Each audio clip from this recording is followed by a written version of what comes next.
Poole. I'm an occupational therapist at Skills on the Hill. And my goal for today is to go over a couple of different types of movement breaks and some activities that you can do to get re-energized throughout the day, or sort of calm down when you're overstimulated, or have a bit of the wiggles for just sitting so long during the day. And also talk about why this is important and sort of how in general to structure some movement breaks. So I think something that's important is we all know different ways to move our bodies and get up and get moving around. But something that I think OTs are great at is helping give you like the best bang for your buck. Like what type of movements are going to be the most calming or grounding or regulating compared to other movements that maybe are a little bit less effective at helping those sensory systems calm down and sort of organize themselves. So I'm going to share you a picture on my screen. So this is a chart that talks about your level of arousal. So when we talk about your arousal level, it's some parts of it are about your energy level, how much energy and movement you have in your body, but it's also about your alertness. So you can be in high arousal, like a state of high arousal if you're in fight or flight, and that could be your body is moving around. It could also be like you're in shutdown. You're so worked up that your body's kind of shutting down and you're being still. So it can present in different ways, but overall we want to try and find ourselves in that optimal level, that middle chunk, as much as possible during the day, because that's when it's easiest to do the things that we need to do and want to do. So like, for example, this morning, let's say, like I woke up and I was kind of like in the low arousal zone. I was just waking up, but I got a pretty good amount of sleep. So it was not too hard for me to get back up to that gray optimal level with some coffee, some walking around while I was like getting my stuff ready. So I got up to that optimal level pretty quickly. And then throughout the day, it could be that around lunchtime, so right around now, I start to get a little bit disorganized or a little bit difficulty with focus because I'm sleepy, and I start to drift down.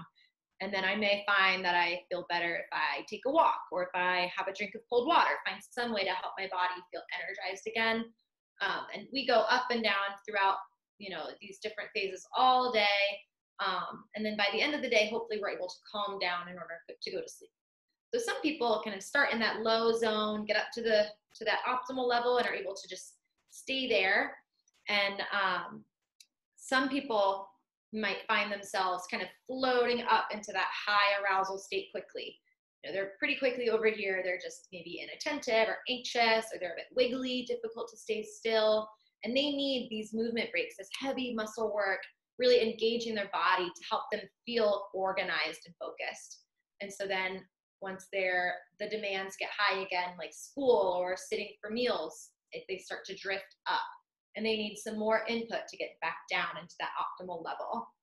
And then some kids might sort of live in that low arousal level. They're generally kind of slow, hard to get up and moving, and it really takes a lot for them to get out the door. It takes a lot for them to get something done. They need a lot of prompting, a lot of help. And so they need that movement to help increase their level of arousal so they can reach that optimal zone. And then maybe after a while, they start to dip back down, and they need some more input to get back up to that optimal level.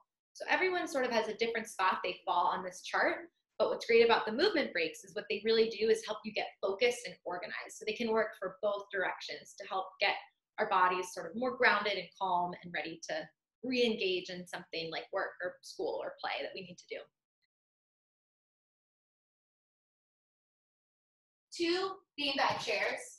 But you can do pillows or couch cushions. And I like to have the child use these 2 things to move across the floor. So it could be, you could make it a theme where they're crossing the ocean, or it could be a scavenger hunt looking for things, but you're using pillows to do some pillow hopping.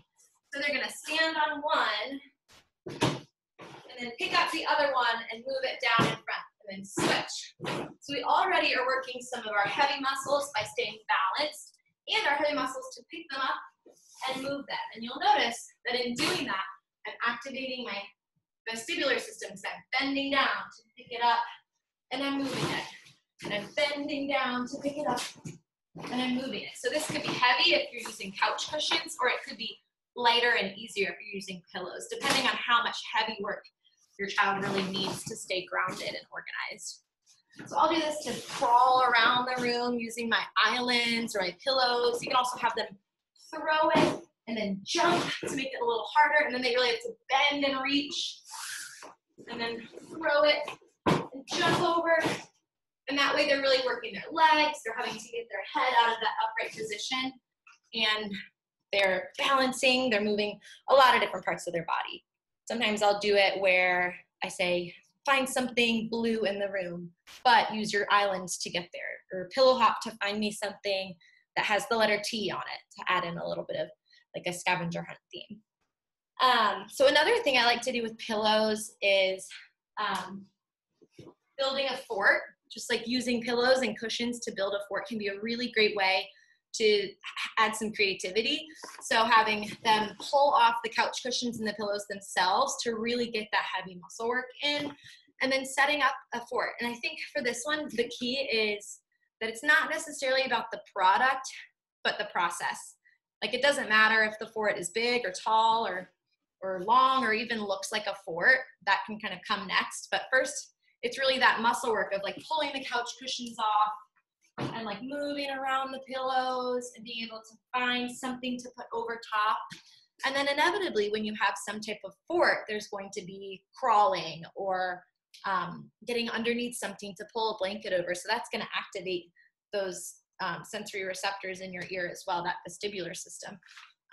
And pushing and pulling couch cushions gets a lot of that heavy muscle work into your arms, and also the tactile system is really woken up by lifting and pulling, and my whole body is feeling the pillow right now. And then one other pillow activity I like to do, this one has a lot of deep touch pressure, which can be a great transition back to the table, because once we have that movement, that proprioception, that vestibular input, something calming can be nice to get a transition back to the table. Something else great to do with pillows is pillow squishes, or sometimes I'll call it like a Annie sandwich, because you have one pillow on the bottom and then the child and then another pillow on top, or you can have them lay on the couch and then put a pillow on top and provide some like slow, deep pressure. So here's my first pillow, second pillow. I would have the child lay with their back up so that I'm not squishing them right on their belly. And then I would provide pressure to their back with the pillow, just to kind of push, 2, 3, 4, and that calming deep touch pressure can be really helpful to transition back to the table because it's very calming. So those are 3 different pillow activities I like to do. That deep touch can be helpful. There are a few different things I like to do with blankets or towels. Again, I have sort of some that are more of that organizing, helping to get those muscles moving, and then one that's good to calm back to the table. So for the moving and organizing is Magic Carpet Ride, which can be where you have a towel or a blanket and you lay it down on the floor, preferably on like a floor that is easy to slide, like maybe a tile or hardwood. And then you can have the child sit on the blanket. And then this one uses a lot of your muscles. So this is like a good movement break for you as well. And then you're just gonna pull the child, let's pretend this purple chair is the child. You're gonna pull them around like they're on a magic carpet. So you can pull them to the kitchen, and you can have them pretend that they are curled up in a ball like a baby or like a bug, to get them in sort of that other headspace so they're not sitting upright. And then getting that vestibular movement while they're laying even activates again. So it's like multiple different ways of moving outside of that upright headspace. You can also have the child pull the magic carpet by loading some things on, like stuffed animals or toys.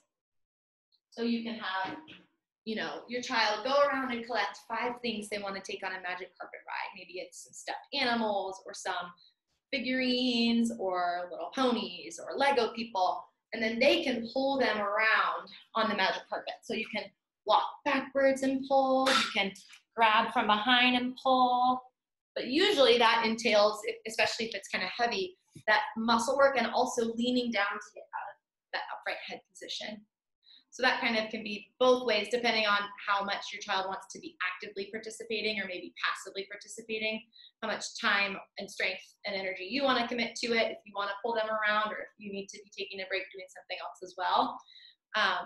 So it's pretty flexible. You can have them load things up. You could have them, if you have an older sibling who needs a break too, you could have them taking turns. So the sibling pulls while the child's on the blanket or the towel. And then maybe you can switch. And then that deep pressure that I like to do with a blanket or a towel is like a burrito. So an Annie burrito would be where I would lay down on the towel, or I'd have a child lay on the towel and then you roll them up like they're in a little burrito rack. So right now I have the blanket out like this with a towel, and you'd have the child lay right here with their head sticking out so their head's not getting covered.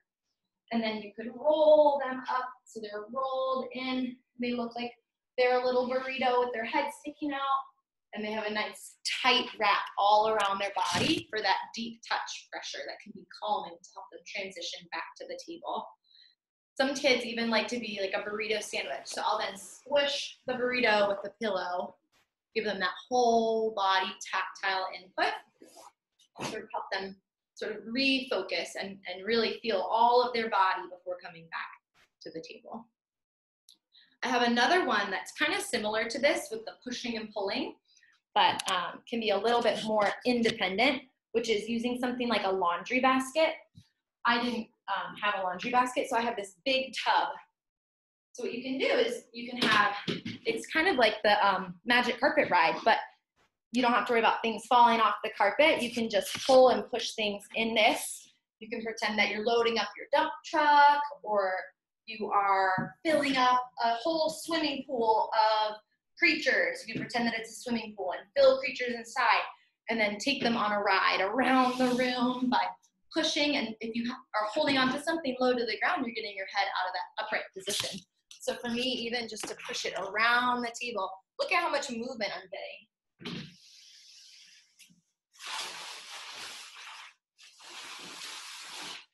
You can also pull, start moving backwards.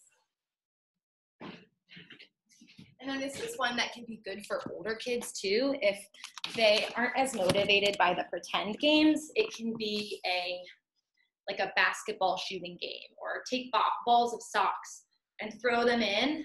And then once it's full, have them push the bin back to the starting spot, dump it out, and then push the bin back and do it again. Because they're getting some throwing in, which is a distraction from class or from whatever else they've been doing all day. And then they really get that movement in where they push it all the way down, dump it out, push it all the way back. So you're kind of building in the movement piece in the setup and in the in-between parts. Or if there's someone who likes to help out around the house, just doing laundry can be really helpful. So having them be in charge of collecting the laundry in between their classes, maybe at, in this one class break, your job is to take the laundry basket to all the different rooms. Maybe they have to reach down into the hamper, put things in the basket, carry it. So that's a lot of heavy muscle work, and you're getting your head out of that upright, just to bend down and pick up the pieces, make it fun, have them ball it up and throw it in, kind of find ways to build in that fun piece if it's something that's hard to get them motivated to do. But you can also have them just carry it up the stairs, carry it to the laundry room, get that heavy muscle work in there. And then also like loading it into the washing machine, especially if you have like one of those front loaders, that can be really good for that head out of upright too. If you just get all the laundry ready and say like, hey, could you help me out by putting the laundry in the washing machine?